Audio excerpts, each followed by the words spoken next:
আসসালামু আলাইকুম। আরেকটি ব্লগে আপনাদেরকে স্বাগতম। সকাল সকাল বের হয়ে গেছি আজকে কর্মী সভার উদ্দেশ্যে।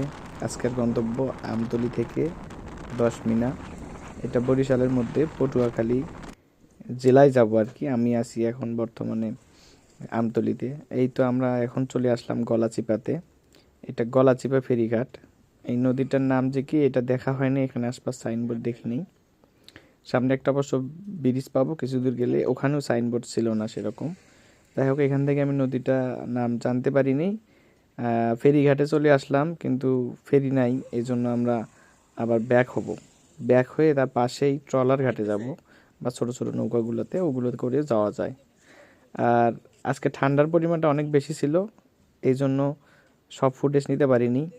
বাইকের পিছনে বসেছিলাম, হাত পকেটে ছিল, বুঝতেই পারতেছেন শীতের সময় অত কষ্ট করতে পারবো না। তারপরে তো আমরা বাইক নিয়ে নৌকায় উঠতেছি। আমাদের আনিস দাদা, সাইদ ভাই বাইক উঠাচ্ছে, তারা আমার কলিগ এবং বড় ভাই সব একসঙ্গে। যাই হোক, আজকে আমরা যাব 10 মিনাতে। 10 মিনা পটুয়াখালী রিজনের মধ্যে। আমরা মূলত আজকে আমাদের ত্রৈমাসিক একটা কর্মী সভা আছে, এই জন্য আমরা যাচ্ছি। আর সকাল সকাল যেহেতু সূর্য উঠতেছিল, শীতের কুয়াশার সঙ্গে সূর্যটার আলোর প্রতিফলন অনেক ভালো ছিল আর কি, অনেক সুন্দর দেখতে ভালো লাগছিল। নদীর পানিতে পড়ছিল যে সূর্য রশ্মিগুলা, একদম অন্যরকম একটা ভিউ পাইছিলাম।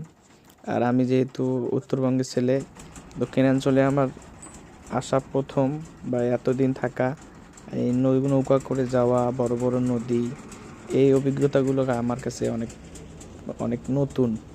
মানে যাই করি তাই ভালো লাগে। কিন্তু আমার সঙ্গে যারা ছিল, ওনাদের এই জিনিসগুলোর সঙ্গে ছোটোবেলা থেকে অভ্যস্ত, এনাদের কোনো ভয় লাগে না। মাঝ নদীতে গিয়েও তো একটু একটু ভয় লাগছিল যে কি হবে, এটা কিন্তু স্বাভাবিক, এটা আসবেই।